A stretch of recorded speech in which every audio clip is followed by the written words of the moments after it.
Good evening. How are we doing? Hope all is well. I know we're a minute or too early, which is good. It's an off shitty day.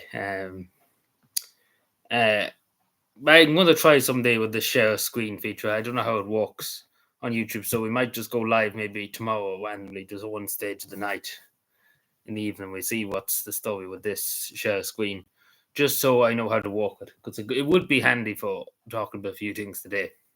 Hello, Fiona. I seen your attachment for On God the Sheen O'Connor. Obviously, no Irish needs to apply. You're not allowed, any Irish person not allowed to apply. Of course not.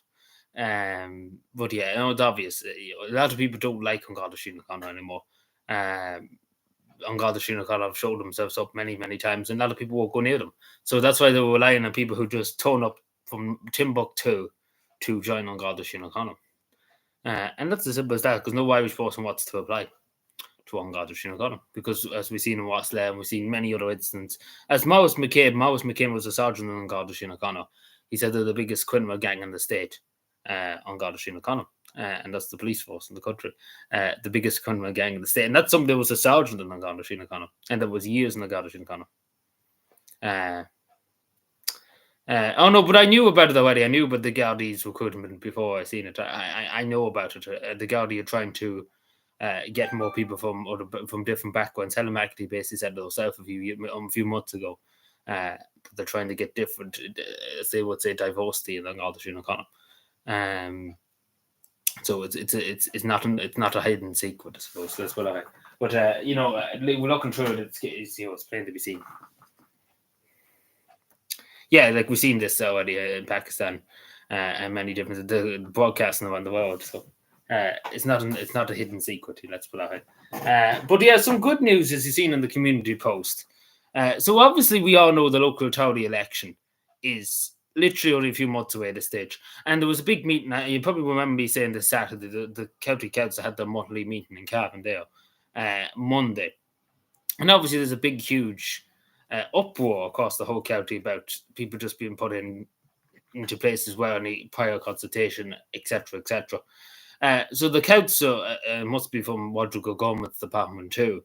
But again, I would say because you can't trust them, you couldn't trust the government, not so much the local authority, but you couldn't trust the government and Rodrigo Gomez and stuff, what they tell you. I talked with Casa Saunderson down the road here near Bertobert. So at the moment, it has been confirmed that they're not going to put refugees into the scout sector in Casa Saunderson.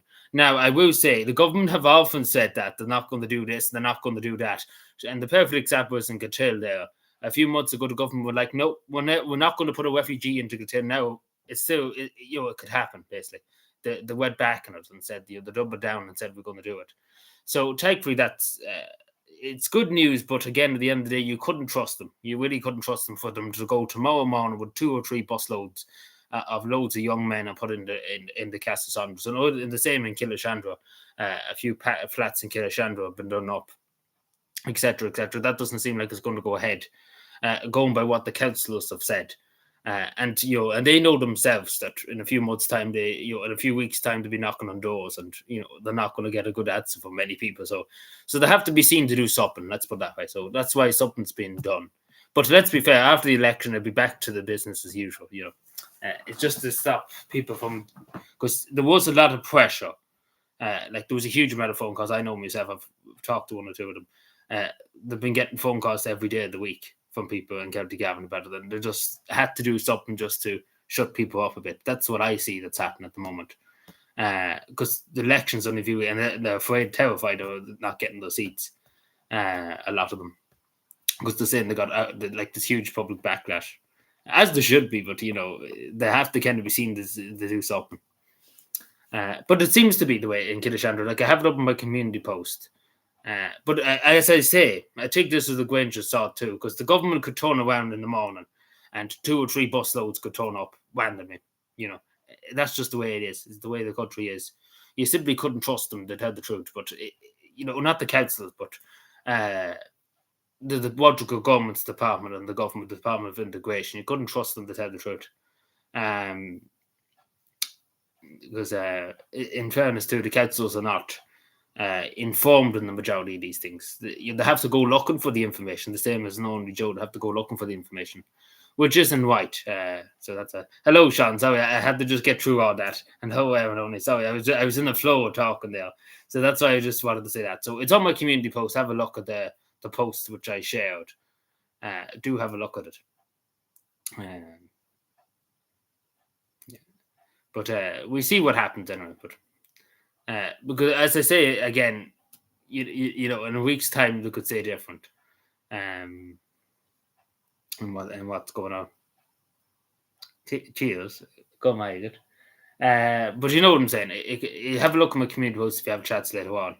I wish I could. Like I have to show tomorrow night. I'm going to probably go live for just 5 minutes just to see about the share the screen feature, how it works. Because YouTube added it a few weeks ago, and I just wanted to see how it works. Because it'd be a lot easier for me to show you what I'm talking about. You know, if that makes any sense. Like I could literally show you the post and be like, "Yeah, this is what I'm talking about." You know, it'd make a bit more sense, wouldn't it? But you know. So we see what happens there. But obviously, it's very encouraging news because the councils seem to be all on the same page. None of them are saying, you know, this is far right and etc. etc. etc. All of them are on the same page that something needs to be done. Something needs to be done very quickly. Either that or they're doing it because the election's only around the corner. Yeah, so it could be, but you know. Also, I heard my name was mentioned at one of the meetings, but anyway, say nothing that. But yes, of course, we see about that. Yeah, so that's going on now in the background. So we see what happens in terms of that. But I do think now, in fairness, that I don't think the councillors would have said it, particularly the local councillor here. You know, I know him well, Brendan Fay. He's an independent. He's a good man. He's a good man at the wheel. I don't think he would say it if it wasn't if they didn't, you know, if there wasn't some evidence behind it, the government wouldn't want to do it. You know, especially because I've been talking to somebody from Castle something there, and they seem to be got a big guarantee from the councils that it won't go ahead regardless of what happens. So, but as I said to that person, if it happens, then you know it looked very bad in the councils coming up to the election. So I don't think they would do that because you know a lot of them wouldn't have their seat after guaranteeing something and then turn around and do the opposite. You know, so we'll wait and see, I suppose, what happens. But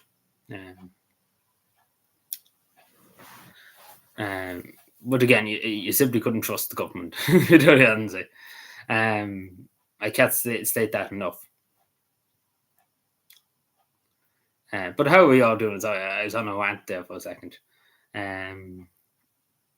So yeah, I wasn't that well. But I don't know. I was that annoyed Monday, to be totally honest. Felt very dizzy and very weak and stuff like that. So thankfully, it got a bit better. Tuesday, the situation improved a bit. And my annoyance kind of dizzy the way, I suppose, the way to describe it. So thankfully that, because I didn't think I'd actually be live this week at all. But I got better, so that's a good positive thing. Fell asleep.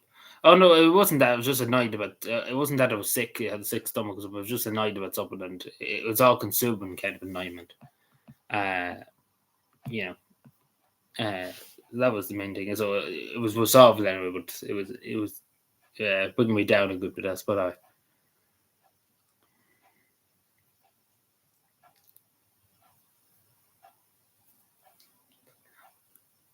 Oh, so we all heard about the Finnish presidential election, I'm sure. The ex-prime minister is the president of Finland now.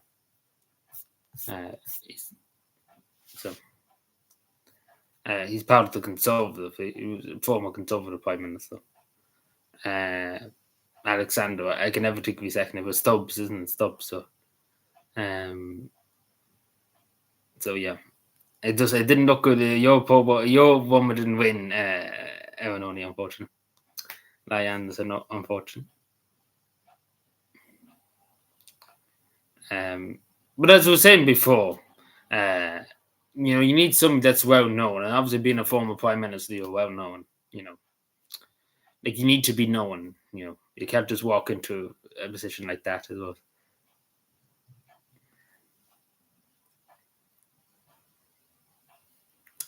Everybody's got everybody's quiet down a bit. I take this hat off because it actually is quite warm in this one. So it's great fun. Great fun for the family.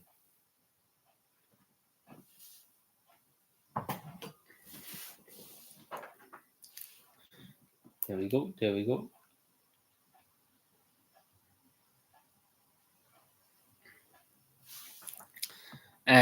But yeah, so it's great stuff that's happening.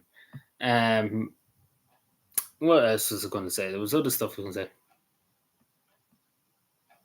say. No doubt. I don't know. Because she's still in Parliament. Like she still has her seat. So I presume that she stay where she is. Not ready in any hurry probably to leave.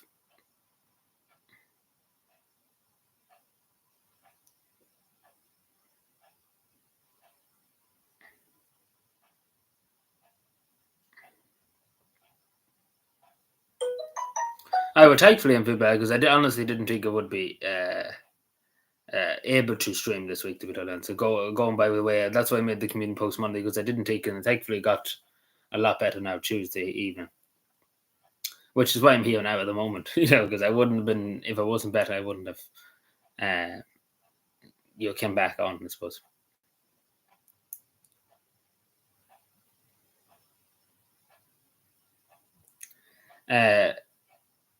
So we will find the two to match the edit. I make a video saying my view on it.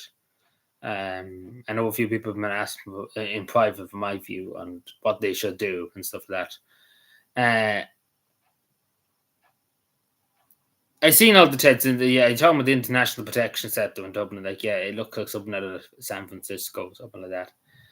Huge amount of tents.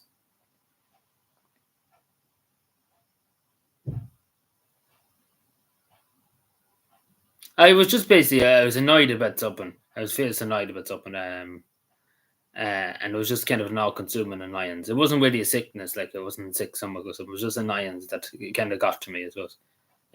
Got to my brain, I suppose, that annoyed me. But thankfully, it improved. We would solve what it was. But at the time, it was very, like literally a fierce pain, literally in my head with it.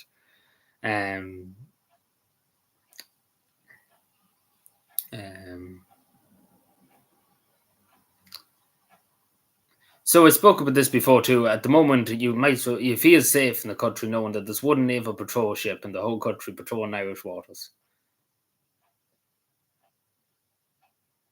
Oh no, it was just kind of had an awful pain in my head. Like it's just with annoyance, and like upsetting me as well. And that's what that was about. It wasn't really like anything else.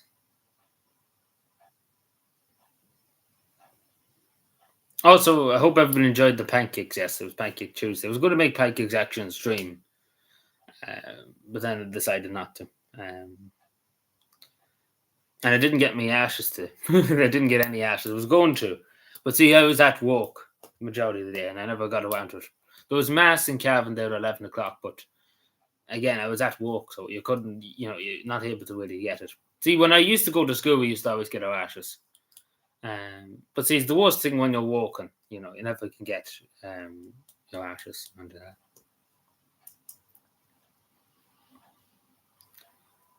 it is a nuisance now. Oh yeah, they bring it to the elderly people and stuff like that, the priests and stuff. But they obviously don't come to the councilmen and say, "Here's the ashes, specially for you." It is unfortunate. But when I was at school, the priests used to come and put that. But you see, when you're walking, it's a nuisance. That you're not able to go basically because you're walking. You can't be absconding, I suppose. And you wouldn't really be, and obviously going in a big jacket and boots and stuff like that, it wouldn't look the powerful, I suppose.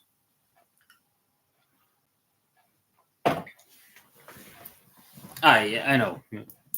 I say the majority of people they get their ashes.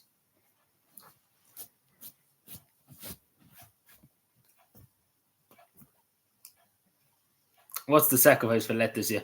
I actually don't know because I do very little. As this, I suppose. Like I don't do much. Like I don't really eat that much stuff and stuff like that. Or do my like I don't do overly that much. I do voluntary walk and stuff like that. I don't really do anything else but that. I don't really eat chocolate and stuff. I don't really have much. Like I have tea and that's about it. So there's nothing really for me to give up. Because there's nothing that I take too much. If that makes any sense.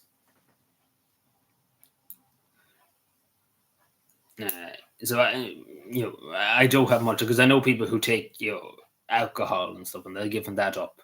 And like they wouldn't be drinking it every night, obviously, but on a Saturday they might have a drink, and they're saying they're giving it up for Lent, stuff like that. But with me, this I don't drink, I don't smoke. There's nothing really you could give up, I suppose. Yeah, I made pancakes here too. I bought one now, but I was going to stream it, but it was a bit late when I got around to doing it.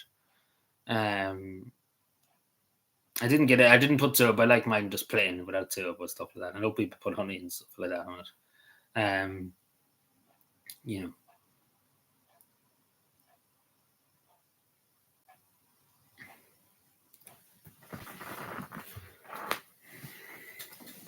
chocolate chip.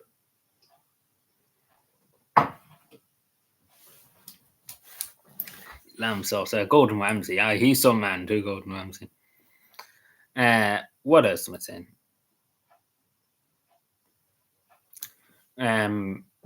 So we see. I keep you updated then of what's happening in Castle Saunders and in the house, like the apartments in Kinashandra. But touch wood now that basically because the councils couldn't really just go back on it, I suppose. Oh, that's not. Oh, yeah, it's Valentine's Day too. Yeah, that's true. Yeah, I forgot about that. Now, before Sean even comes out and says anything, before you get in your high horse, I actually forgot about that for a second. It was Valentine's, wasn't it yesterday today? I don't know when that's.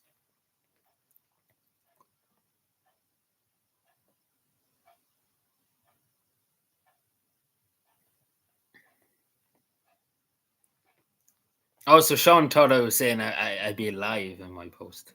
I won't be alive.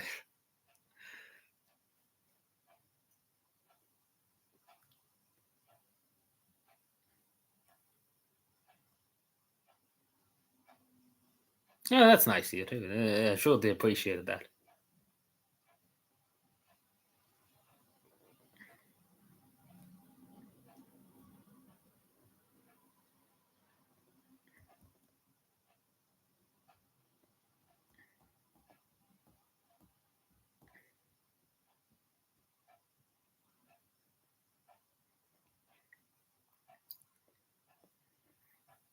I lock you up for 5 years.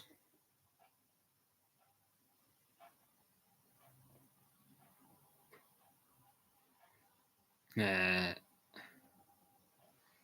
well, there was something else I meant to talk about. And how dope. uh,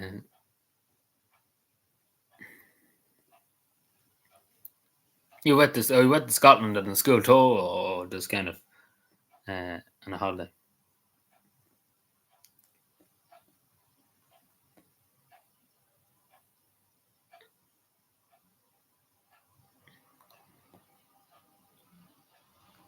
Also, I'm sure everybody's heard about OTE at the moment. Now, they're obviously crooks. We all know OTE are the biggest crooks in the country. Well, there's bigger crooks than them, but yeah. Oh, kayak trip. Yeah. Oh, yeah. With his friends. Yeah. So, kind of screwed, I suppose. But yeah, we all heard about them voluntary exits, I suppose, from OT. They're getting 400,000 when they leave OT. Isn't it great? Higher ups in OT when they jump ship. Very good stuff.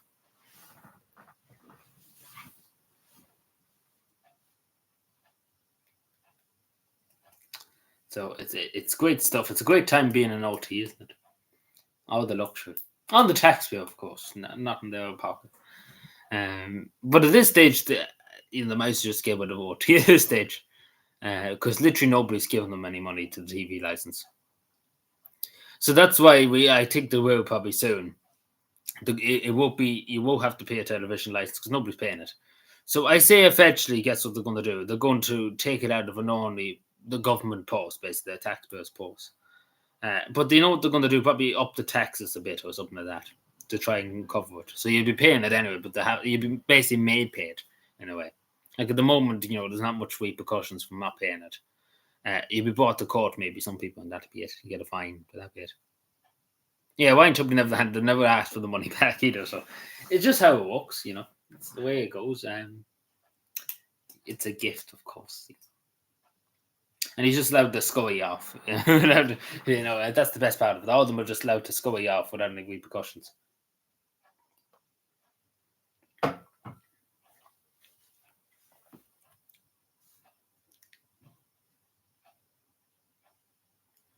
I locked you up for 5 years. Oh, so Helen McAtee's on about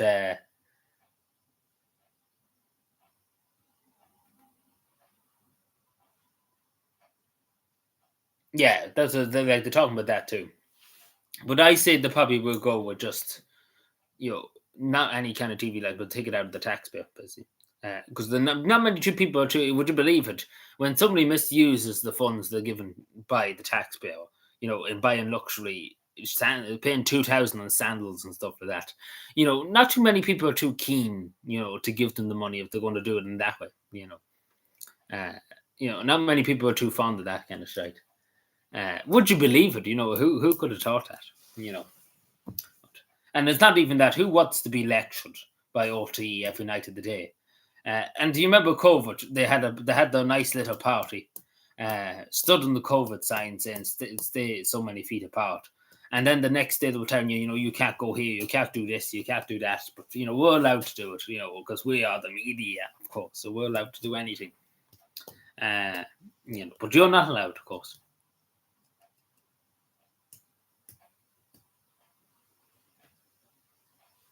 Teletext. Oh yeah, teletext.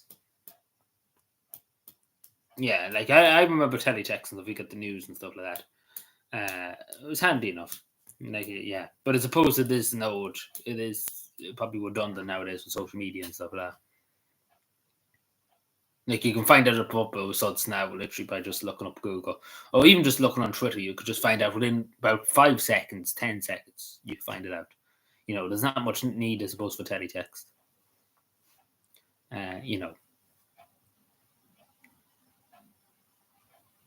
But as I say, the way they should do it, and this is but everybody knows this, and I'm sure all the TDs know this, and all the councils and everybody in the country, even Leo when they ask them, no, if OT, like take for example Netflix, you pay a subscription every month to pay whatever a month, €30 a month maybe, let's say €10 a week, right, that's fair enough.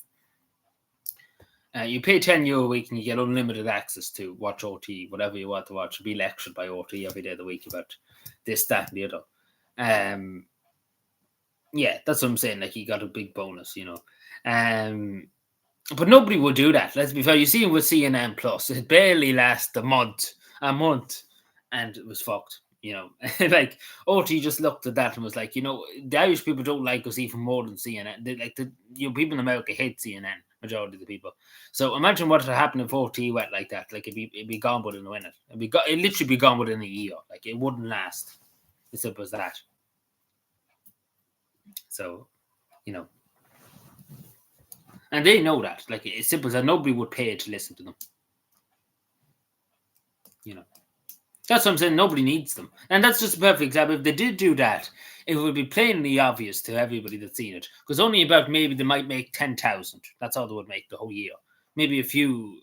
You might have maybe at most 2,000, 3,000 people that'll say, "I'm willing to pay €30 a month to watch OT," and pay a subscription. But we all know, that'll be only about 2,000, 3,000 people at most. And they would need probably 30 to 40,000 people paying it every month to keep it going. And we all know nobody in their right mind would do that, So they would know, like, it'd be very obvious, when that happened, that they literally are no good and nobody likes them.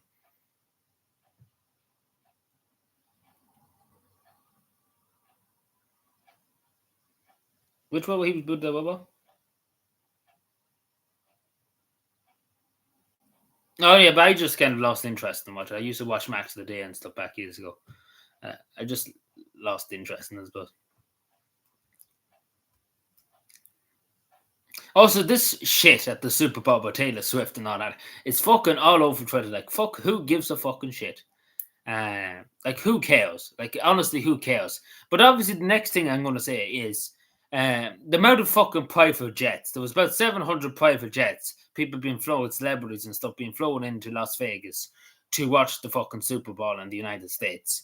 And Eamon Wine's crying about fucking a few old people in the back end of the country born in the bitter tough, and he's crying about that. And there's literally 700 people turning up to the Super Bowl in fucking private jets and flying all around the fucking world. And he's more worried about fucking a few people lighting a tough fire.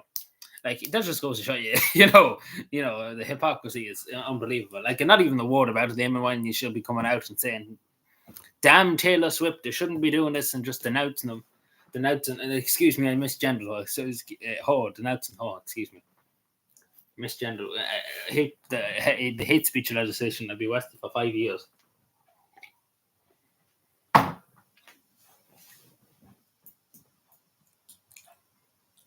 I lock you up for 5 years. So says Helen McAtee.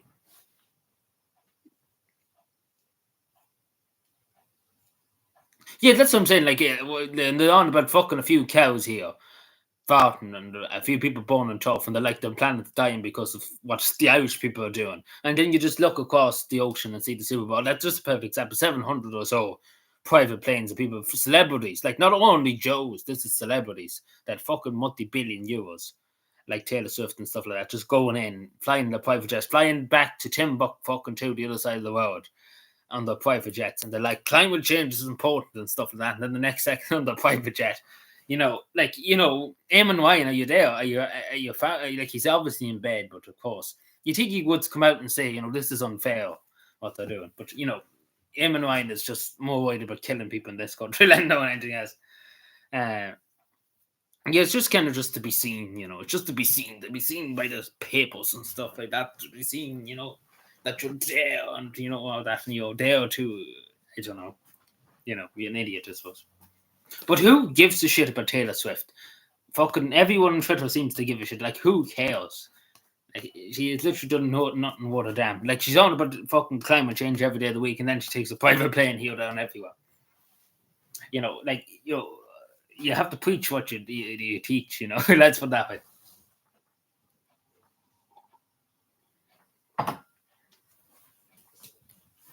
And especially Eamon Wine too. Like, I don't think he's in much room to talk because he'll be going to Brazil soon, and he's going to probably take a private jet to Brazil, of course.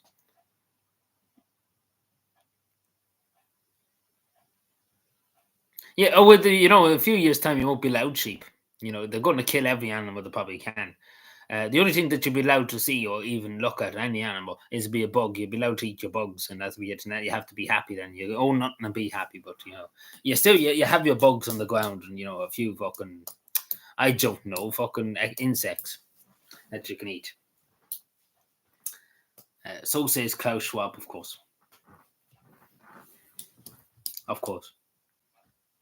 Yeah, I know that. He actually genuinely fell asleep. I know that. I seen it that day. And literally had to go, "Oh, Eamon, wake up, Eamon." Like, he was like, "Minister Eamon Wine. Minister Eamon Wine. Oh, Eamon, don't," Like, he genuinely did. And he fell asleep probably, I think 2 or 3 other times before that. Like, he actually genuinely did. Like, he wasn't pretending. He actually was asleep. And especially because when he woke up, he didn't know where he was. But that's literally Eamon Wine all the time. Like, he comes out with such stupid fucking remarks. I don't know where he pulls them from. Like, he literally just wakes up. You know the way when you wake up, you're kind of dazed for a few minutes. You're like, "Oh, what time is it? Oh, fuck, it's time to get up again. Fuck this fucking place." And, you're dazed for a minute or two. And he's like that every day. And then he talks to the media and he makes himself look like a fucking... Like, Joe Biden is actually better at this stage. Well, Mexico is apparently near Gaza too, of course. Geography is his strong suit, don't you? I love to see, like, he probably, well, he wouldn't know how to ride a bike. I don't think he knows how to ride a bike. He probably pretends to ride a bike.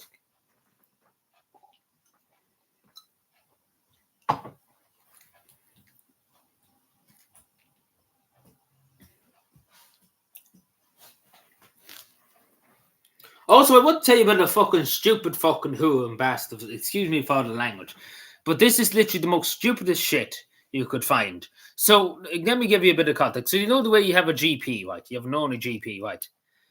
Sorry, giving up swearing, yeah, but no, a few things has just raffled me up.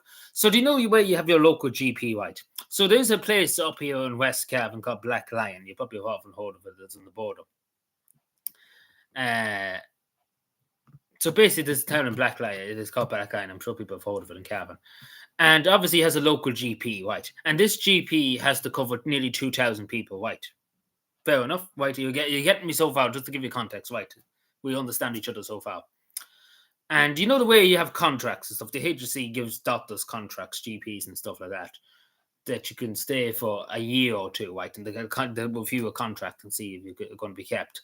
Now, this GP in question lives in this area. He lives in Black Lion. He's from it. He used to live there. He still lives there and he's from it. He grew up there and etc. etc.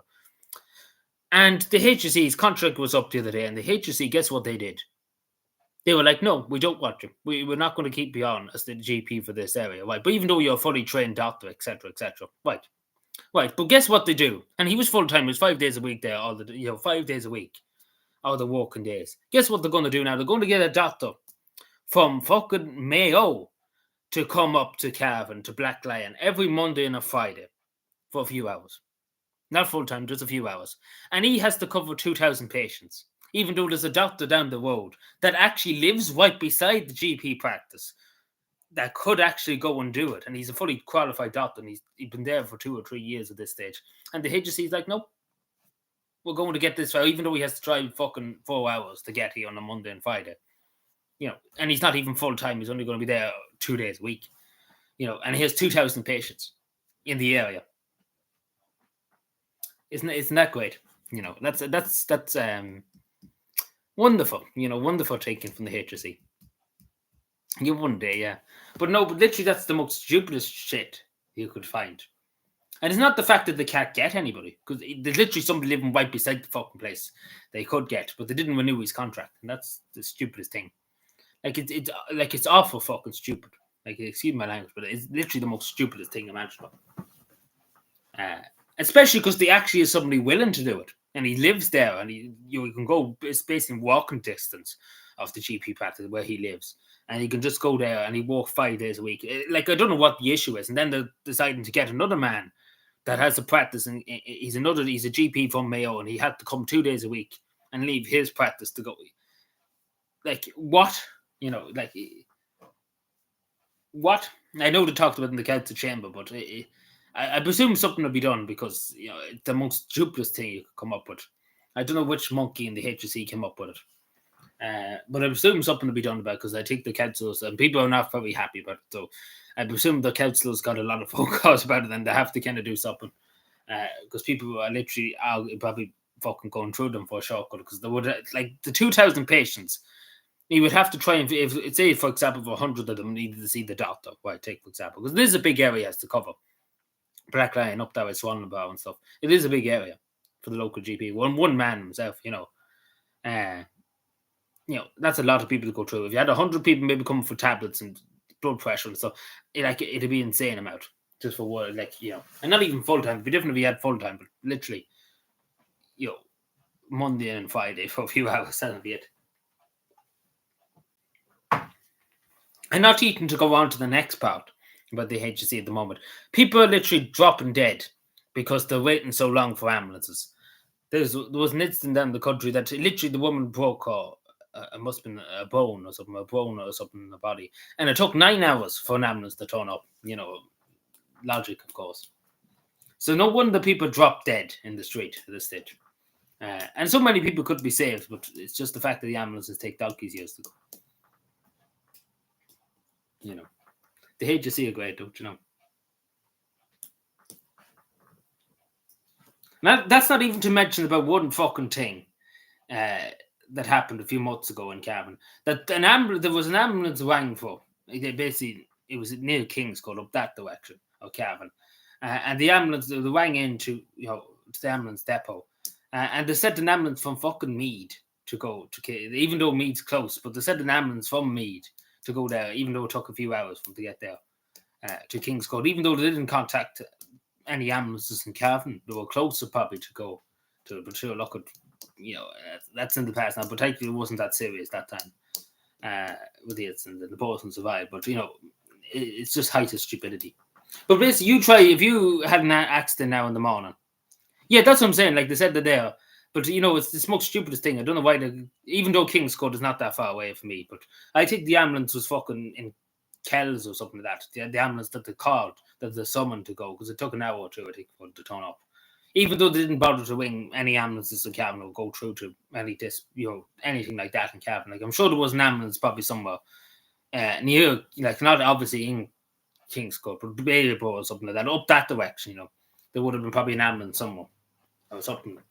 But there's the fact that they went to Mead, whatever logic that was, and going to a different county and looking for an ambulance to bring them to Cavan General. Not even to bring them to Mead Hospital, to bring them to the Cavan General Hospital. In Cavan, like to bring them to Cavan, an ambulance from Mead had to come to King's Court to bring them to Cavan General. Like what? Like not even go to the Mead Hospital, go to Cavan General. And that was a few months ago now at this stage. But even though technically it wasn't that serious, they only had a few. That's something wrong with like a broken whatever, something in the foot. It was something here or something like that, something around there. He was walking out or something. He pulled some kind of yoke or something like that. Something on the cord, but it wasn't that serious, technically. So he didn't bleed to death or anything like that. Yeah, Mead has a border. Like if you look at King's Court on the map, it's a small kind of border. It's not that big of a border, but it's a smallish border. From Mead to like from King's Court to Virginia, that kind of area, it's a small little border. Yeah, and that's not even to mention about the amount of people just been given medical accounts that turn up here, But that's what I'm saying. Like, imagine sending an ambulance from Mead, and it must have been in Kells or something like that, and it takes 2 hours for the ambulance to turn up to King's Court, right?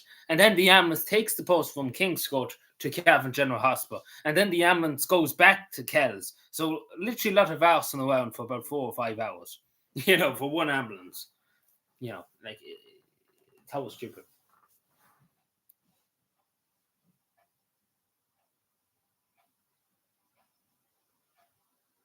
Oh yeah, but that'd be another while yet before the right to housing. Well, like obviously they would need to have a referendum on the right to housing if they want to put it into the constitution. It's but it's going to take a while before they do it. Because obviously it's not going to be this year, because we already having a referendum in March. They're not going to have two in the same year, I don't think. Especially because it doesn't look too good. A lot of people are kind of not very happy with this referendum. I'm going to vote no, which thankfully, a lot of people. Because generally a lot of people don't see the point, let's put it that way, in the referendum in the first place. So, so the government are going to be crying about that, but.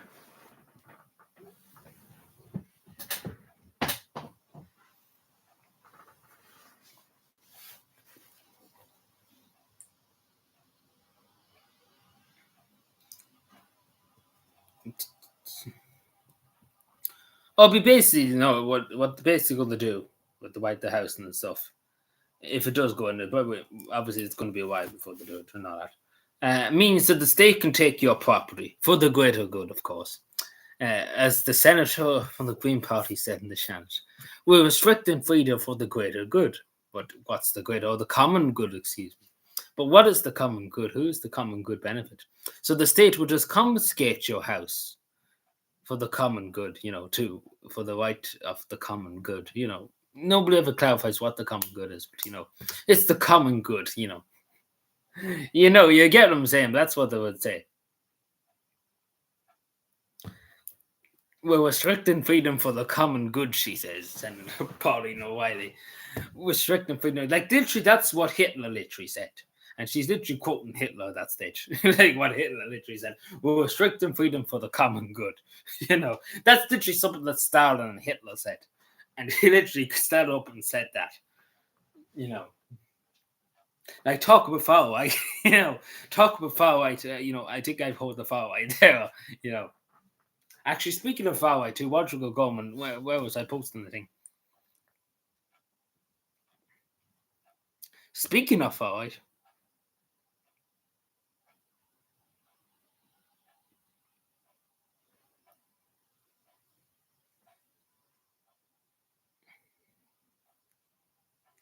Exactly. Democracy, democracy, democracy, democracy. Yes, exactly. I agree.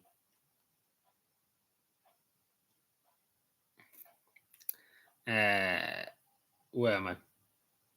2 fleets, 2 years, 2.5 years. Excuse me, 2.5 fucking centuries to go. Excuse me. Where the fuck am I?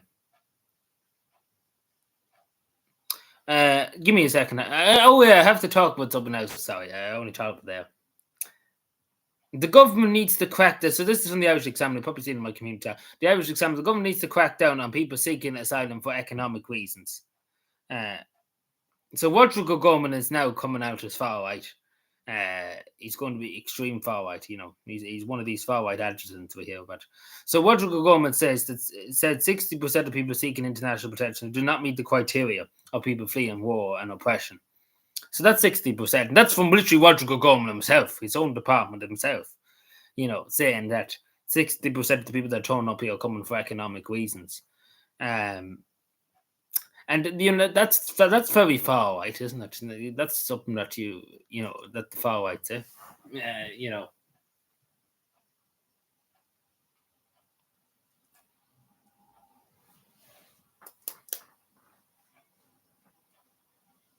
yeah, like they did, like you know, but they kind of have to admit when the because they literally have not much. They can't really go anywhere else because they've said so many shit and stuff like that. That they kind of boxed themselves in at this stage because they've said so much lies, they've kind of caught themselves in the lie, you know, if that makes any sense. So they kind of have to kind of do something. Problem action was a solution, exactly. Um, you know,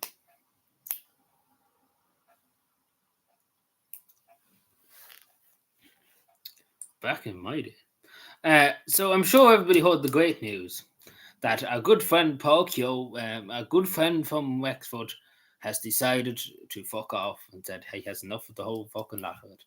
And to put it straight, I didn't like him. He didn't like me. I definitely he did. He hated me. Uh, Not much loss. Nobody would cry over it because he literally has done nothing worth of any use to any part of society. When he was Minister of Defence, I just have to say he's the most useless person you could find. And that's saying a lot because Micheál Martin is the Minister of Defence at the moment, but he's even useless. But yeah, I've talked about him before. Like he's just rants. I'm sure people have seen it. You probably watched Irish Rose video too on it. When he literally just went on a rampage talking about Donald Trump, like he was literally just fucking go mad. You know. And literally what he was saying to veterans and stuff, I talked about a year ago or two at this stage. And I emailed him multiple times and he never got back to me. He wouldn't respond. Uh, question them on these things, but never responded because and he always had this obsession with people on Twitter who didn't use their real name and stuff. He was like, "Tell me your real name. I want to find out who you are and where you work and stuff like that, so I can deal with you there." You know. And then when somebody actually has the real name, he runs away.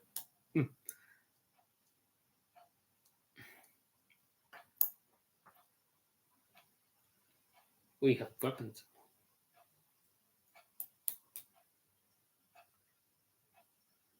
From the green, green land of Killeshan.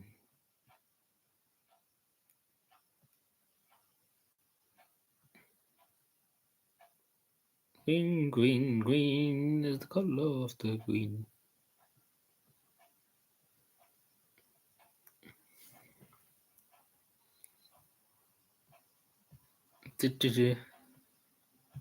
It's going to be an awful fucking shitty day tomorrow. I know. I was the one who told Irish Rose about that video and stuff. I was telling her, I was like, "This would be a good thing to make good." Because at the time, like, it was insane what he was actually going on about. Like, watch that video tonight, Aaron only. He even put up that bit where he just went on a lecture on your channel and just show people like what fucking insanity like he was going on about. And I wouldn't mind for people who were calling him out, and he doubled down, he tripled down, he trebled down. Like he wouldn't never admit he was wrong in what he was saying, and he was being racist. Somebody one time it was a person of color, and he was saying, "Here's a one-way ticket if like it's racist as far right, etc." But yeah, no, he's seen the writing on the wall that people are not too happy with him down there. He's done fuck all of anybody. Yeah. And not to mention, I still remember him watching on prime time when he was Minister for Defence, saying that the Irish Army Rangers, this is the elite ranger wing of the Irish Army, the Special Forces, like the SAS, would get a pay rise and stuff, like would get allowances and stuff like that. And still to this day, it hasn't happened, even though he said it would happen. But, you know, he only lined his own pockets, to be totally honest. To be totally honest, so nobody would really miss him. And because he knew anyway he wouldn't get elected. So they're all just kind of jumping ship because they know they're going to face hard opposition in the next election. Like, people are going to go through them. Local people are going to go through them for a shortcut.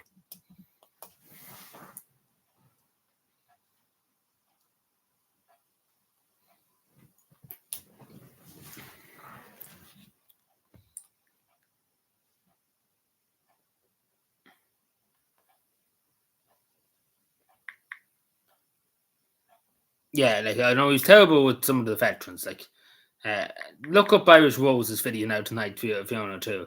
Like, he tried, it must be a year ago, so I'll try and find it now. But it was insane. Like, she covered better than I did, I suppose, on my channel. I'm just trying to find it actually now, but I don't know, it'll probably take me donkeys years to find it.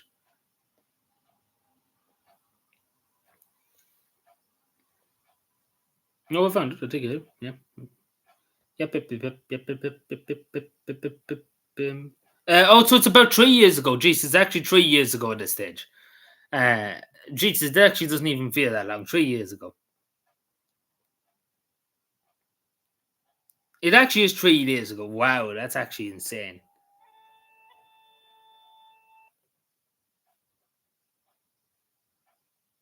Yeah, exactly. I know I can get the link for you. I'll put the link in the chat for you, but she explained it better. But it's well worth the watch. So I'll get the link for it. Just give me a second. But literally 3 years ago, actually, the time flies. Yeah, but I don't think she uploads anymore. Like, she hasn't uploaded in a long, long time.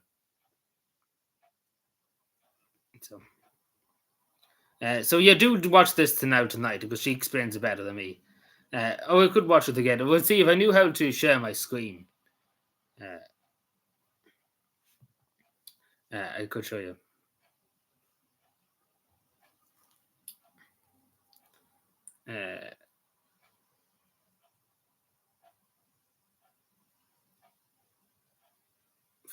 Yeah, well, she doesn't upload. I don't think. I think the last time she uploaded was it was a year ago. So yeah, it was about a year ago.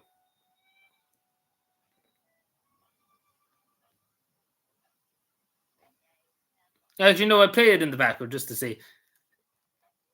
Adrian is another YouTuber. He's in Ireland, and if you haven't, But I know, checked I his honestly, stuff, like, it was the funniest thing ever. I'm sure she would agree too. It was the funniest thing ever when this happened, Paul Kyo, because literally it was the most insane thing ever. Like, and it was a good way she covered it too. But it was the most insane thing, and he wouldn't respond to me because I was actually somebody that was up in his grill, and he wouldn't respond. He refused to respond to me, Paul Kyo, because I actually was her name. That he couldn't just say, "Oh, you're hiding behind a name" or whatever. I'm going to leave the link below. Do check the lot. So, basically, at 2:00 this morning, and this was at 2:00 at night too, just to say he was treating these fucking random things out. So, like, what was wrong with him? Like, they don't know. Paul was on the sauce. He was having too much breakfast, and Paul decides to tweet Donald Trump. Biden got more votes than you, so suck it up. Like literally, right. Just say, like, think of that for a second as a TD. When you're in the government, he was in the government at this stage too, and he was literally like to Donald Trump, like treating that Donald Trump, suck it up. Suck it up.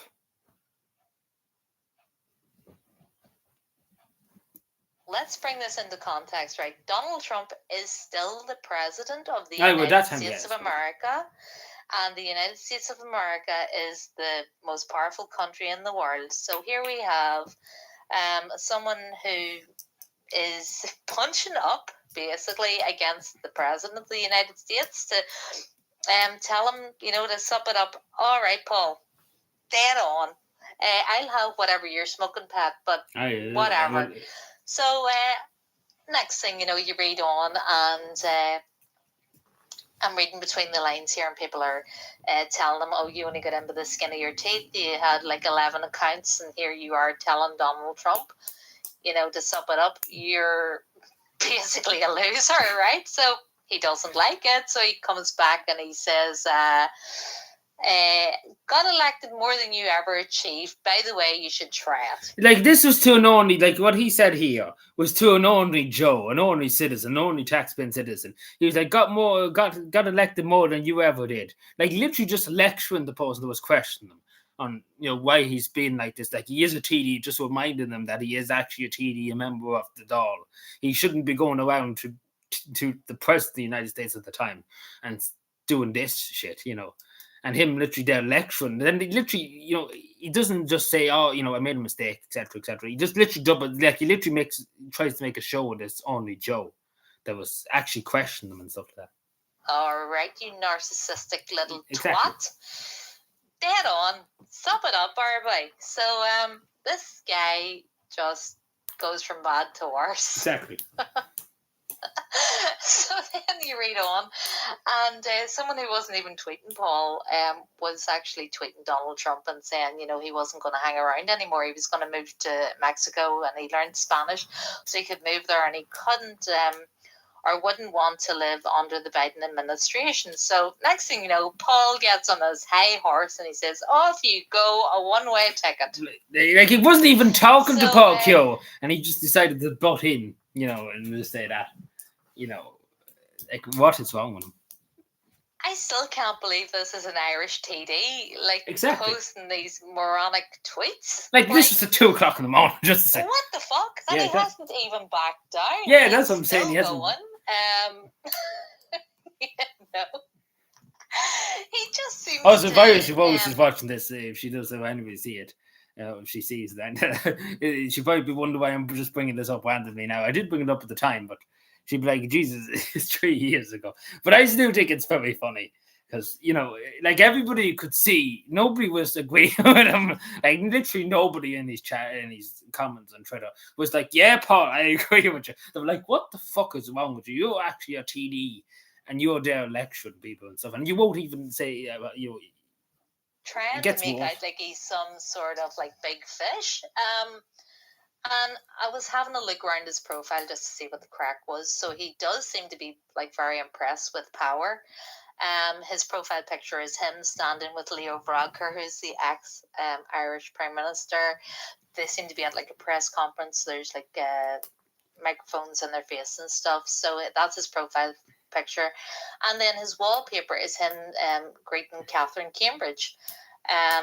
And he's reaching out to shake her hand. So obviously this guy is really impressed with power. And he's trying to give the illusion that he's quite powerful himself.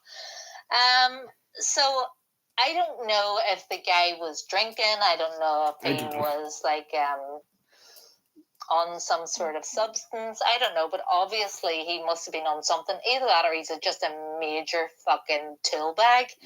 Whatever way it is, he just needs to reel in his Twitter account because I think whenever you are a representative of the country and you have been voted into office, I think that comes with a certain amount of responsibility. And but it's not even that. There was a man, there was a veteran of the Defence Forces.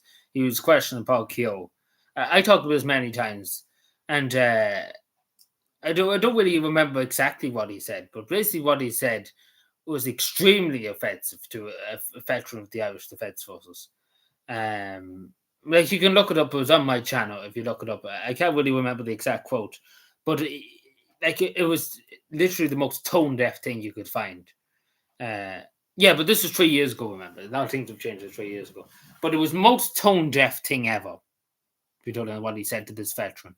And at the time, it really riled me up, to be totally honest. What he said, like, him being the ex-minister of defence, you think he would have a lot of respect for people who served in the armed forces. It was quite the opposite, So, the president of the United States of America and tell him he needs to suck it up. That's not going to do any favors to Ireland with the American relationship. Paul needs to shut the fuck up and wind his neck in. But the funniest thing, which just made this is the best ironic, on the 5th of November, 2 days before, Paul was at a conference raising awareness, but specifically raising awareness about cyberbullying. So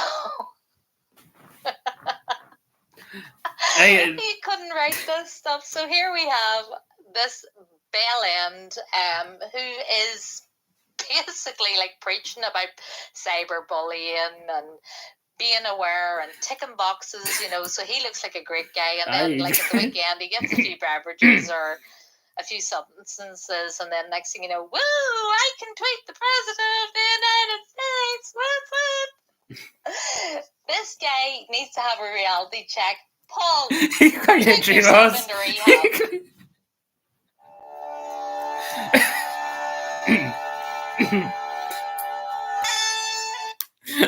Quite literally, and a few days before he was at the site, he was down with cyberbullying, and then he turns around and does that. And not even that, he was cyberbullying other people who were calling him out on these bullshit. Like holy Joes, like he was on with cyberbullying 2 days before that. He was like, cyberbullying's bad, we should take a stance against it, and then proceeds to do that. Like it's like, you know. Like, that's his reputation. That's what I will remember him from, and what he said to that veteran. Like, look it up on my channel. I've said it, I've showed it many times. Yeah, like do watch that video tonight again, just to make sure you hear everything that she said. Because she put it in the better way. Like, it was honestly very hilarious. And not like, that's what a lot of people probably think of Park, you know, like, what he just literally, you know, that's what Irish Rose just said. Like, nobody, he did nothing else useful to anybody else. But that's what he was at, like the TD, would you believe? That's what he was up to. It's good to know that we're in good hands.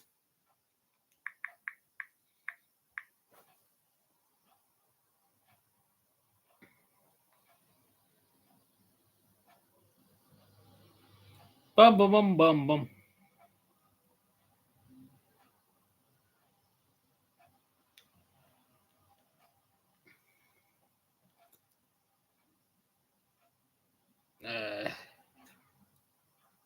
That's his legacy. It quite literally is. But if I could find out what he said to this, I can't remember. I had it up in the video, definitely, because the time was a big fucking thing that happened. If I could just find it, I can't specifically remember because it is 3 years ago or so. But I do remember because I was fucking fuming at that stage. Like, I even wrote to the Fine Gael ombudsman and stuff, saying this is outrageous for TD to say, basically. And I did go, went to them and said, this is outrageous. And I've went to the local councils and stuff saying, this is outrageous for Fine Gael TD to come out and say to an ex-member of the Defence Forces. Because I was infuriated at it. And they would remember, I'm sure the councils, the few councils I went to, would remember that I was fucking fuming at it. And one or two of the councils would remember specifically because I was fuming at them about it. So, but that's literally his legacy. That's how he's remembered from. That's exactly it. And he's done. That's not a good thing that will be remembered by. Let's put it that way. You know, that's not the best example. You know, not a good remembrance. You know.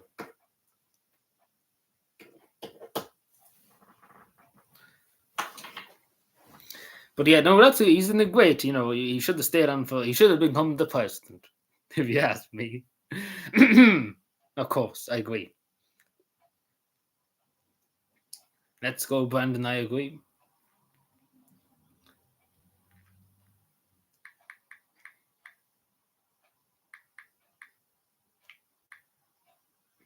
Just trying to figure it out. Like, I don't know where the fuck it would. I wonder where it is now. It's a mystery now. Wonder where the fuck it went to.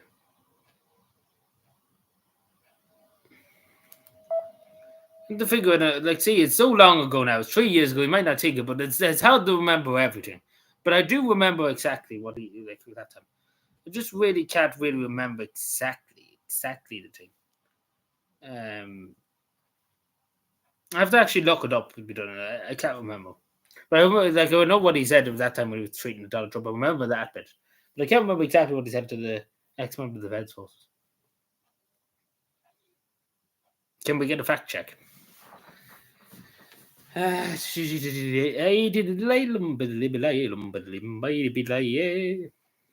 gonna look it up, try and look it up, because I want to know, because it actually is. It was extremely exulting, and I do think we should bring this up just to remember Paul Keogh for all the good work he's done. Said no one. Cyberbullying, of course.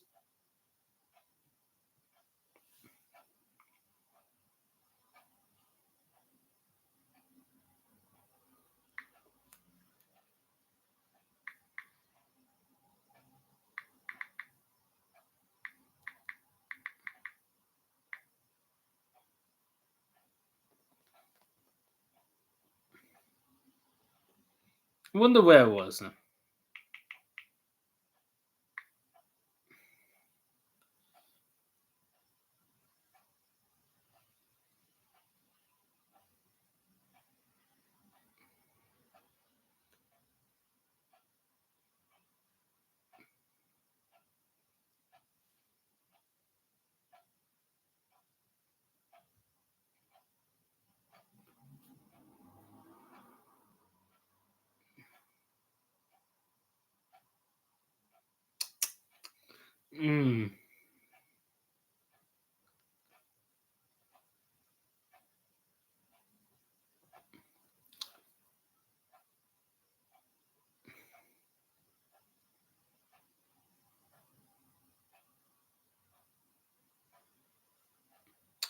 I have to go and try and find someone. No? I have to go and find this now. Wherever the fuck I have it, I don't know.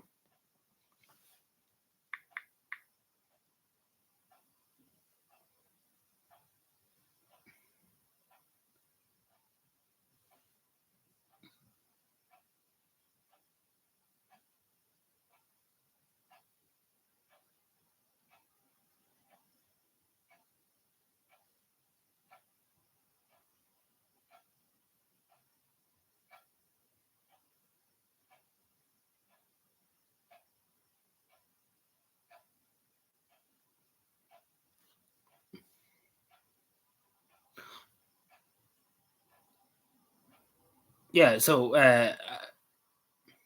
I'm sure Tracy Manley too remembers, because she replied to this too. Like, it was literally very, very tone deaf. I'm sure Tracy Manley will remember. A lot of people do remember it, because it was literally just tone deaf.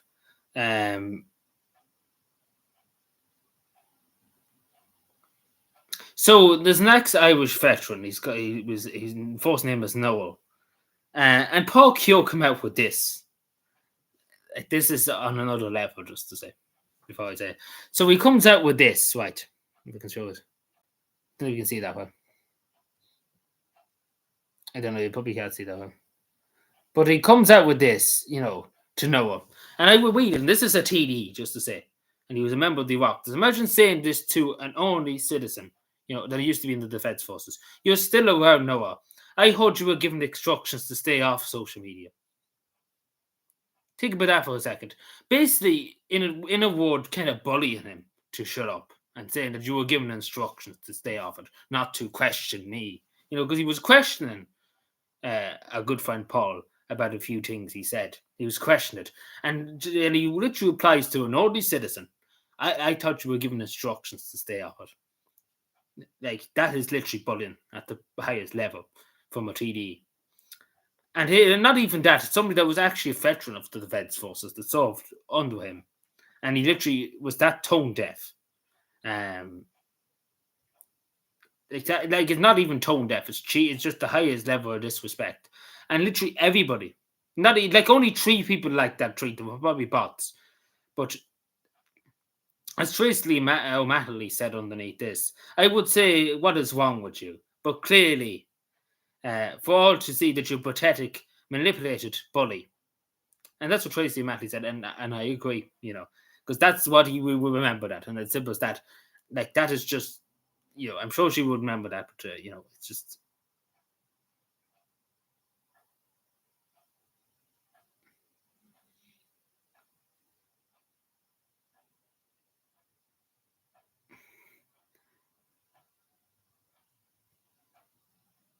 So he replied to Donald Trump Jr. too at one stage. And he was like, you and your father are the biggest disgraced former presidents and the biggest clowns. And this is what like it's literally quite dead. Like, literally look through his Twitter and find all this. Like, it literally is a treasure trove. But I would say to people, do remember him for this, because it literally is the most tone-deaf thing. And it literally stands out above the rest, that he actually said to a private citizen who used to be in the defense forces to stay off social media, that he was given instructions, not that he was told, you should give him a recommendation, you should probably spend less time, that he was instructed, and he used the word instructed, like he was, like, telling them, shut up, or I deal with you. Like, that is threatening, and that's what he's going to be remembered for, Paul. Like, he did nothing else but it.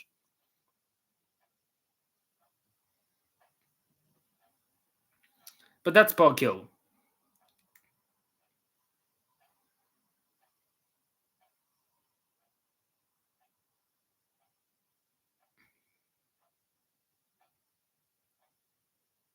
What's the Dáil vote, no? Oh, this is the Sinn Féin had a motion in the Dáil with licence fee or whatever. The Dáil's still in session, actually. And on that question of division, it's been challenged. We obviously didn't go through it. Mr. Hildegard Nocton, Deputy Cormac Devlin, Neil, Deputy Porrick McLaughlin, and Deputy Denise Mitchell. They're working late. They're working hard. Oh, yeah. Charlie's going too. Oh, Charlie, would you not talk to me? Oh, they're voting on bills, right? We put on the House of Democrats for a few minutes to see what bullshit they're on with. But yeah, no surprise, the government won the majority and Sinn Féin's motion didn't pass. So it'll shock how we're faced. But yeah, do remember that and do make sure.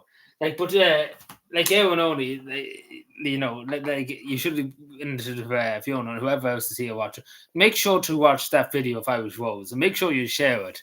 And just to show people, to remind people what he did and stuff like that. Because, it really is, astonishing that he actually... And he never apologized. That's the thing. Like, you think he would have come out and apologized and stuff like that. And at one stage, too, he was like, we should always try and build bridges. He was lecturing people on building bridges and he never apologized for it.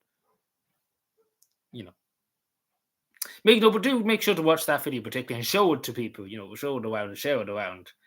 I'm probably going to share it on my community tab, but make sure to show it to a few people because I do think it's important to show people, Paul Keogh's Twitter because it is a treasure trove. We probably try and delete it soon, but the Dáil's joined. Oh, the Dáil is the good Dáil is the joined. The Dáil is adjourned. The Dáil is not here. The 15th, they're back tomorrow at 9 p.m. for the Muppet Show.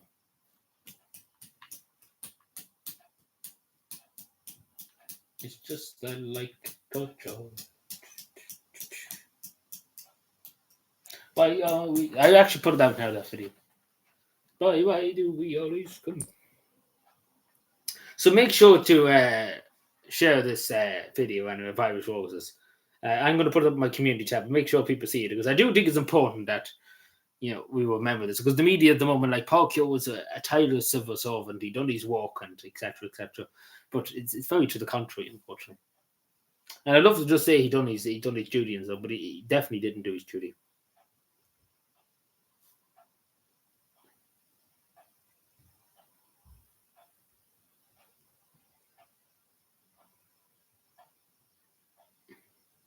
Yeah, it's going to heat up soon enough, yeah. It'll be heated up now.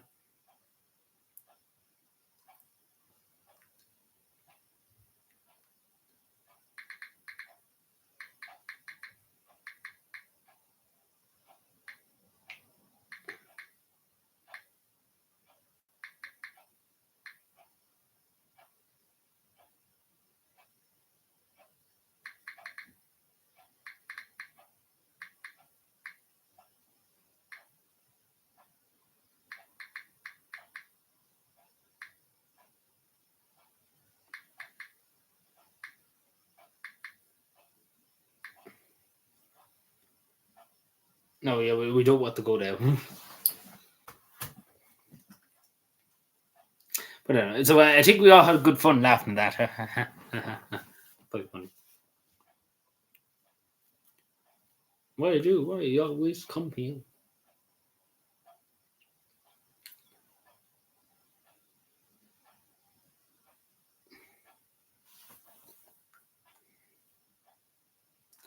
Everybody is forward.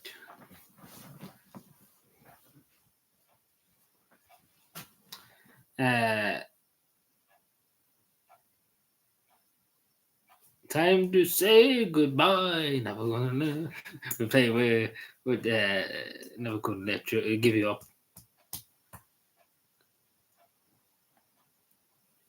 Yeah, but I do think we should remember obviously this because it is actually quite funny, particularly Irish Roses, because it just basically shows your Paul's career for the last 22 years.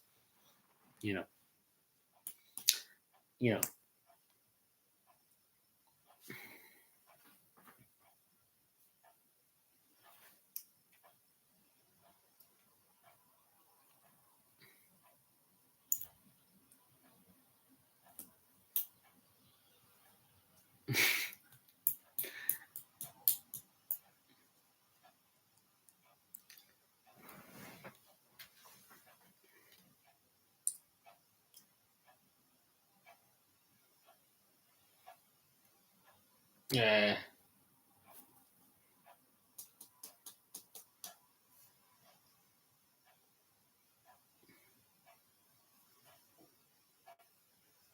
We'll probably go at 9 anyway, so we'll be another 20 minutes.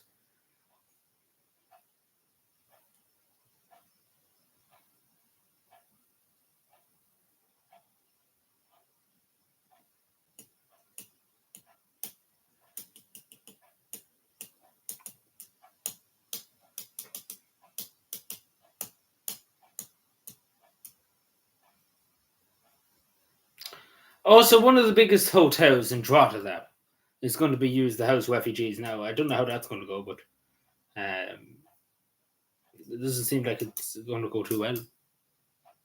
People are not going to be too pleased about it.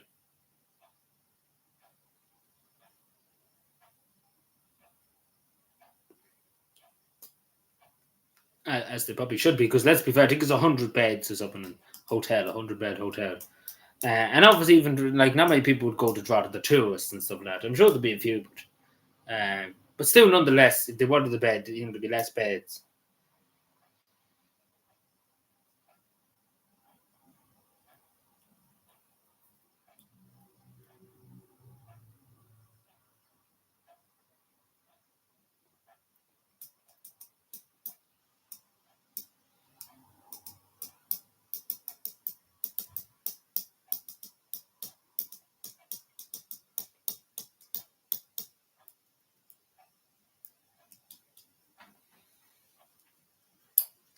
Yeah, but this is one of the biggest hotels, literally in Loud, they're using.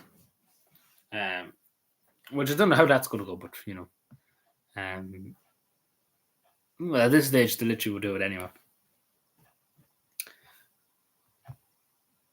I don't even get me started with the school bus transport. Like that's a joke, another joke for itself. Don't get me started about it. Also, I feel sorry for Ben Scallon of Grip Media. He had to listen to Norma Foley talk shite for God knows how long today. So I feel sorry for Ben Scallon. So think about that tonight. That poor Ben Scallon had to listen to Norma Foley talk shite for about probably 10 to 15 minutes, and talk utter nonsense about different things. What's happening?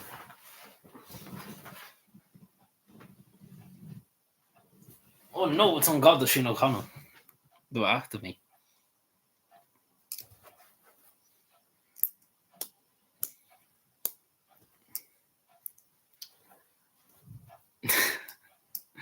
Anyways.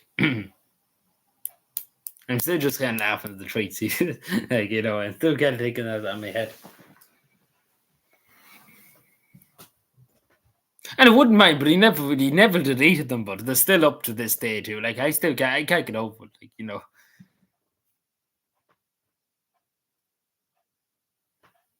I agree. Joe Biden. Also, did you see, actually, I don't know, Sean Mack's probably not here, but did you see that they're trying to now at the moment, the media, they're trying to reel out Kamala Harris, saying, oh, Joe Biden might not be fit enough, he's too old, etc., etc. Like, the media are going ham at this at the moment. And they're reeling out Kamala Harris and saying Kamala Harris is, and she said herself to the Washington Post that she's ready and raring to be the president. So what I think would happen, Joe Biden probably would probably leave the presidency or resign or whatever, in a few months' time, and then Kamala Harris would be the president for the last few months, because it seems like that's what they're trying to do at the moment, and hoping that Kamala Harris will be the, being the fourth sector, and because you've seen it already. That's what they seem like they want to do. So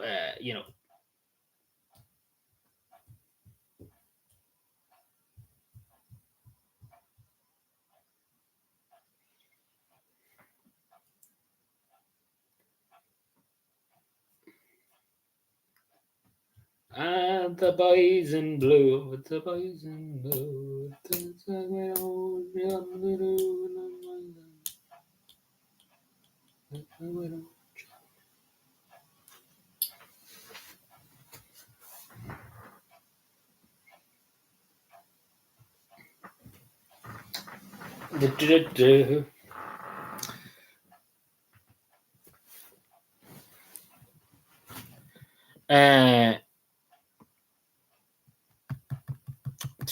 So yeah, anything else? I know I went on for a long time tonight about different things. So was there anything else anybody want to chat about?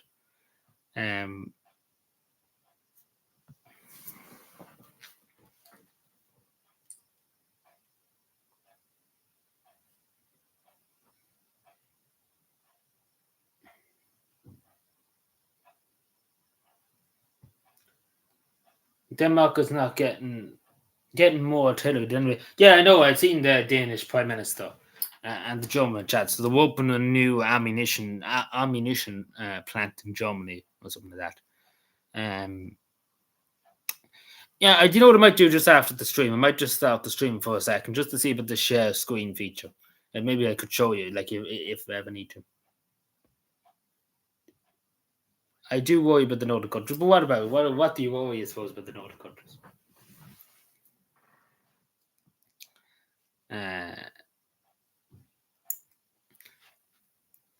I don't think they, like, Denmark could be probably getting ammunition. Like I said, probably are, yeah. Because why would the Danish Prime Minister be there?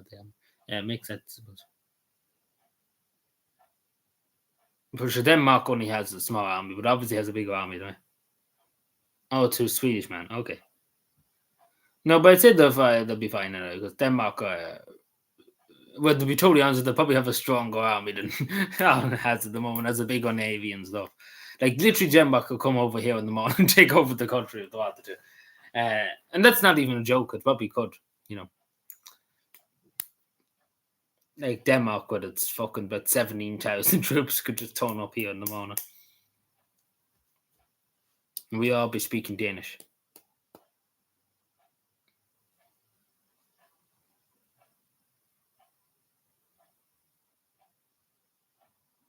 I seen him with his hard hat. He put his hard hat on the wrong way.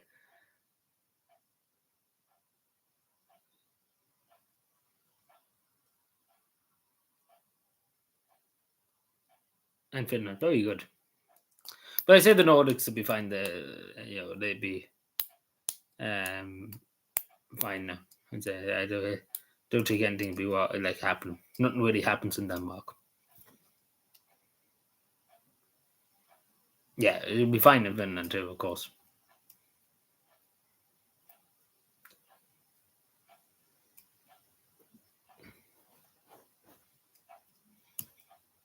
Yes.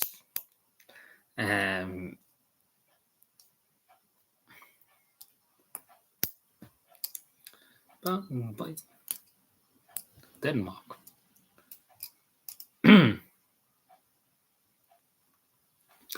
Fun fact, actually Denmark only lasted 6 hours in 1940. What they call Operation what the fuck do you call the operation? The German operation to capture Norway and Denmark.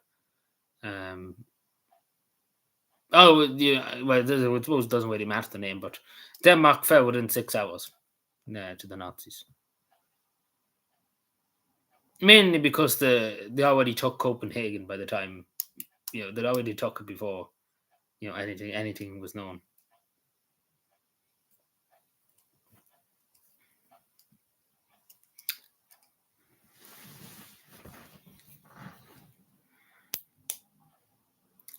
And mainly too, because the Danish army were all just kind of bicycles. They had no anything else but bicycles. And no tanks or no aircraft or nothing. They just kind of had a few bicycles, and that was about it. So you can kind of see why they surrendered in 6 hours.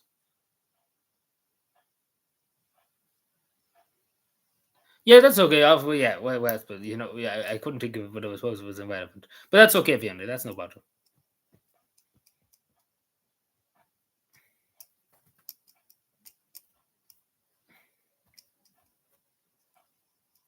But but they only lasted 6 hours on it.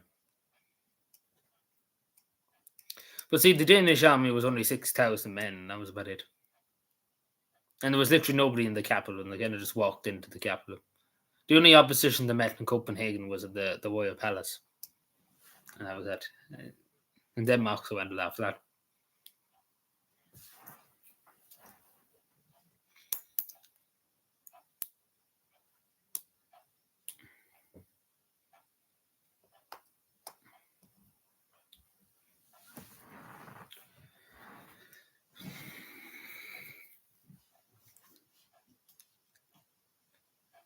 So that's what happened there. Fun fact. I think it was one of the shortest wars in history. Yeah. It only lasted 6 hours. I think it was one of the shortest wars ever.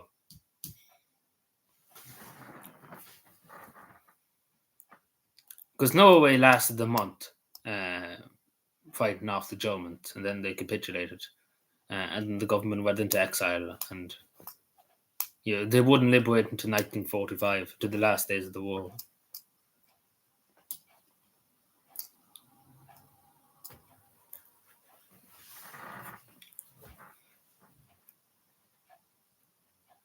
Yeah, there was a film. I watched the film. It was about the Danish soldiers that had bicycles and stuff like that, and rifles and stuff. They didn't have really much anything else. Like, that's all the Danish army did have, was bicycles and a few guns, maybe a few machine guns. The Danish army was very, very poorly developed. Like, basically, Denmark was just kind of there. They didn't have any military whatsoever. Like, the military they had was just donkey years outdated. So that's why they surrendered within 6 hours, too, because they had no hope of fighting. They had no hope at all in fighting the Germans. Especially because they had tanks and stuff like that. Like, bicycles couldn't defeat tanks, So, and plus, because they lost literally the capital within the first few hours. So they literally lost half of the country within the first hour or two. Like, literally, they walked into the Germans literally walked into Copenhagen really without any opposition.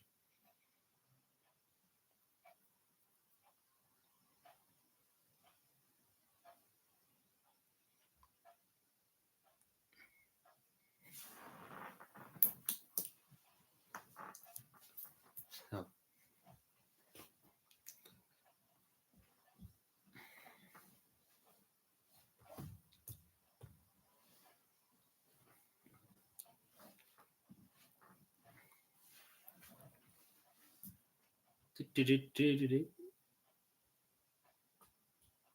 Checks. And Slovakia was created too. Out of some parts of the former Czechoslovakia. Slovakia was kind of a puppet state of the Germans.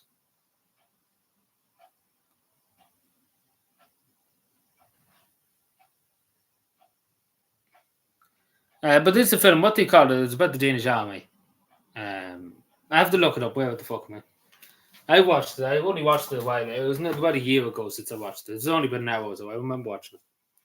It's a good film to watch, I suppose, to give you the aspect of what the Danish army was, because they didn't have any hope in hell. So again, I could see why they would surrender. because it was kind of senseless putting up any military resistance because they lost the capital. They're barely 6 or 7 towns. They couldn't mobilize away the end because they've lost any form of government because the government was basically captured within the first few hours, and there was the general wasn't there. Basically, they lost touch with Copenhagen, any soldiers on the field, and basically there was not, there was no organized defense. Basically, so it was just kind of senseless that they would fight on. So in that terms, you kind of could see why they surrendered. Even though a lot of Danish people nowadays, I know, are very ashamed that they surrendered so quickly. They didn't put up much of an opposition. But I suppose at the end of the day, what could they have done, I suppose? They were only a small country.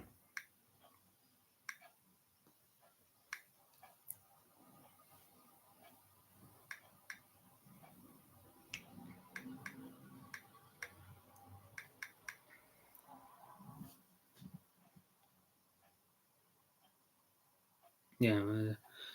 No, April Night. That's it. The April Night. That's what it's called.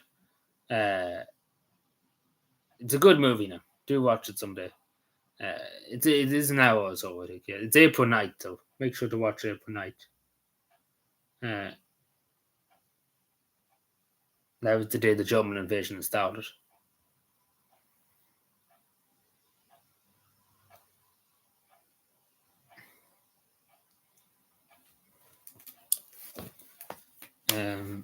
But obviously it took longer for them to capture Norway and stuff, because obviously Norway is a bigger country. And obviously too, with the Germans losing the brand new heavy cruiser, the Brooklyn, to a 100-year-old artillery gun in the Norwegian fjord, in Oslo fjord, kind of annoyed them some beers. Come on though.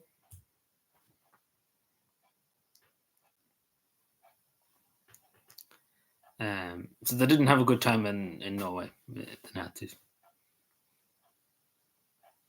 Sudetenland, yeah, I know that was part of Czechoslovakia. They had the other forts too, like Czechoslovakia too, and this is the worst thing about even the Sudetenland and stuff.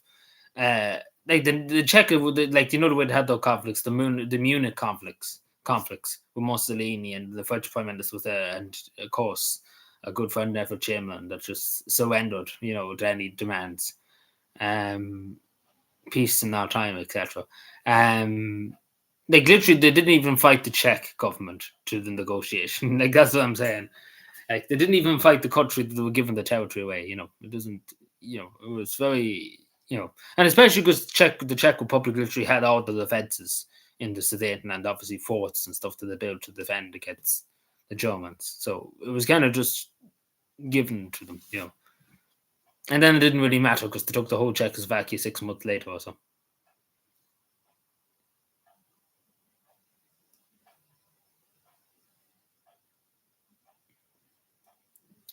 Love how this just turned into a history documentary.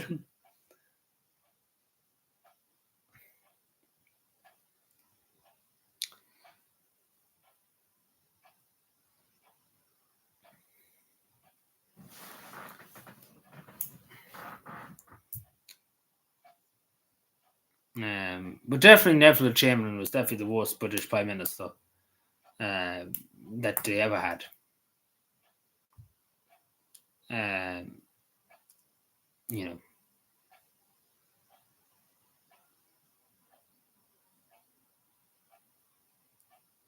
Yeah, well, Italy didn't do well in the war too, so they switched a lot of sides. They're known for switching sides to one crowd to the other.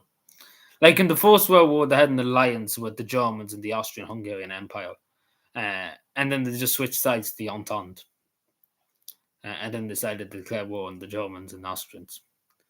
It makes sense. And then in the Second World War, they were fighting with the Nazis. And then as soon as the Americans landed on the beaches of Sicily, they switched sides again. Italy's known for switching sides.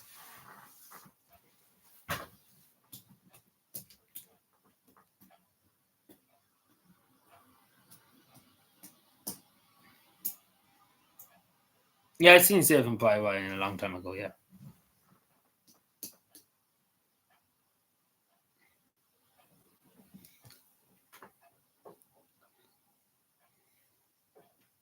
But see, the thing about movies and war movies, particularly historical movies and stuff, like you've seen with Vanguard, I'm sure you know yourself how known with Vanguard, the game, it was glorifying war. That war was great. Vanguard was like, yeah, let's kill loads of people, make them suffer, lose. They have families at home, children and stuff like that. Let's make them orphans and stuff like that. Because war was great and stuff, diversity and stuff like that. That's what Vanguard was all about. And so many people suffered, and it was just dreadful and pain and suffering on everybody. Nobody benefits with it from war. Only the elite of the elite benefits from war. They're the only people who benefit from war, and they're long. They don't have to worry about any of the suffering or bloodshed or anything. They're hiding away in their castles and stuff. And that's what movies should represent: just the true horrors of war. Because it wasn't pretty now. A lot of stuff. Like even you take Stalingrad, take example, a person was dying every, I think it was 10 seconds in Stalingrad from the Germans and the Soviets. So somebody was dead every 10 seconds from being shot or being dying of starvation and stuff like that. So it's suffering on an unimaginable level, and it does need to be reflected in movies that it's not all glorified. There's loads of pain and suffering. And I think movies kind of skip over that. It's a good movie when you show the pain and suffering. Like as I was saying about April Night, about the Danish perspective of the war, you could see the hopelessness. And if you watch that movie, it's a perfect example. Like you see the hopelessness in the soldiers, them in the Danish army, that they knew they had no hope in defending Denmark. They had no hope in fighting back the Germans. They ran out of ammunition and stuff. They knew the fight was over. They couldn't fight much longer. But you can kind of see, the pain and suffering in them and having to surrender their country and stuff. Yeah, I know. I've seen his video. Like, do you speak Japanese?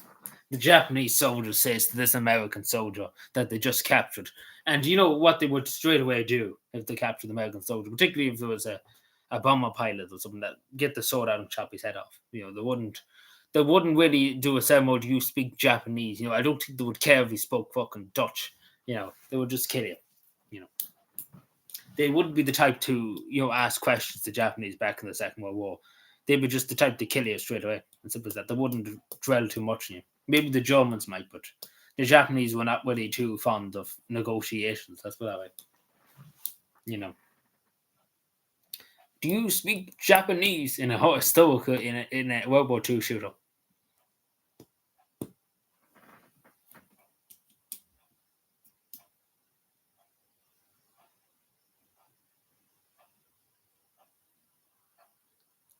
But the only reason why, too, we have to remember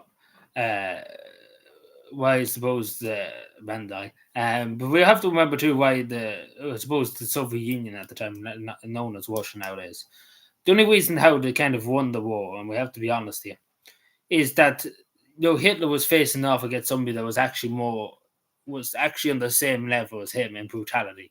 Stalin and stuff with order 265, not one step back. Would pay basically people there to shoot anybody who took a step back. So they met somebody that was actually even brutal than Hitler, even though Hitler was even brutal too. But the two of them were worse than each other. The two of them, there's no comparing them because the two of them were both evil, very evil people, and done unimaginable harm to people and to societies and to countries and to many generations. Yeah, the same bullets, yeah, exactly.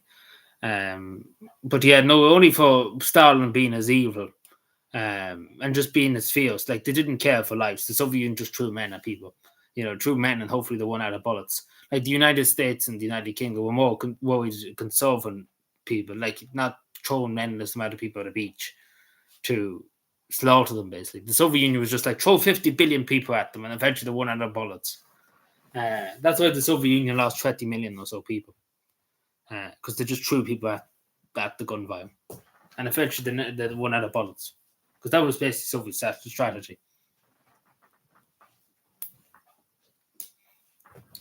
But only for that, if it was, if Stalin wasn't in charge, then probably the Soviet Union would have fell. Obviously, the two had a big role to play in it too. You can't downplay that. But definitely Stalin too, because people, just the sheer terror, I suppose, that drove into the army to fight. It's the World War II documentaries.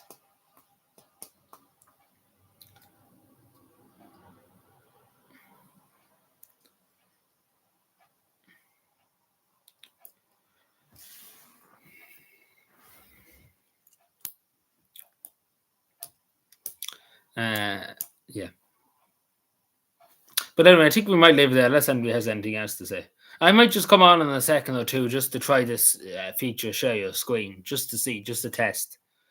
It'd be only a minute or two just to see how do you walk on it, etc., etc.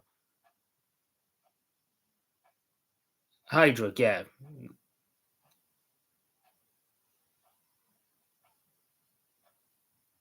Yeah, White-haired Hydric, he was the leader, he was I suppose you could call him commissar of Bohemia and Czechia. He was a very brutal person. White-haired Hydric. Definitely one of the most evil people in history. It was just sheer brutality. That's just a different story in itself, but he was a awful person, awful human being. No, like it was good that the Czech resistance put a stop to him, I suppose, before the war was over.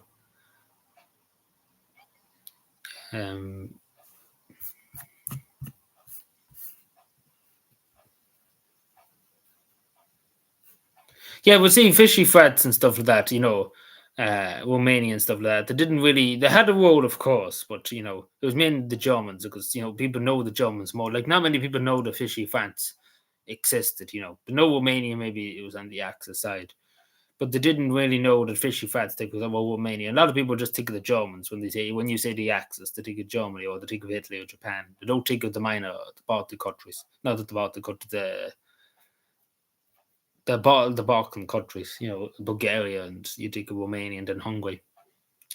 They don't depict them because not many people would really care, about them. They always think of the Germans and stuff. Yeah, Goebbels too. We're not even going to get into what he done to his poor children and his wife. The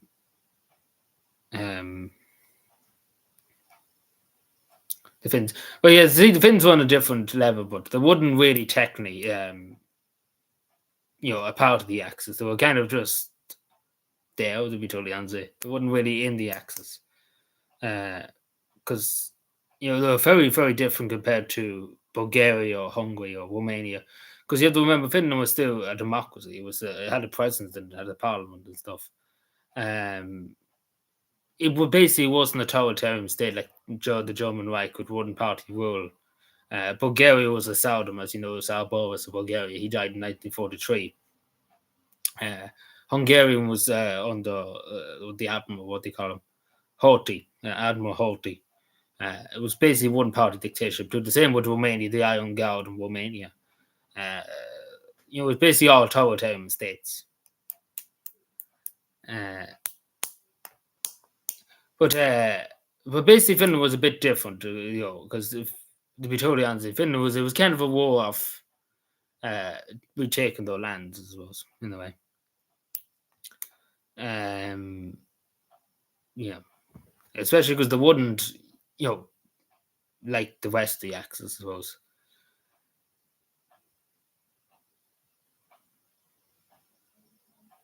Yeah, so no, but it makes sense. That's because it's a long story, but technically they wouldn't.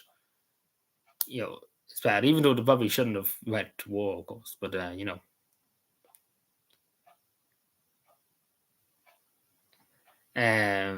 it's a long story. If you know about the war too, and the Soviet Union taking their land and stuff, and then the continuation war obviously wouldn't have failed the Soviet Union and stuff. It's a long story about it, but and I suppose the way the Finnish government did at the time and the Mannerheim and stuff, looked upon it as eventually they would, the Soviet Union will come back and try and take the west of Finland as well. So it was kind of just a preemptive strike, I suppose, from Finland to try and, because then again, they knew the Soviet Union probably would come back to try and take the west of it if it existed,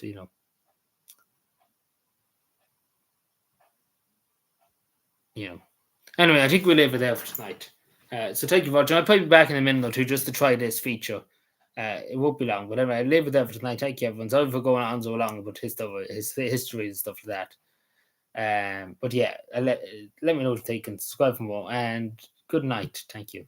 And we'll be back Saturday or so. I know. I'll be back in a few minutes' time just to try this feature.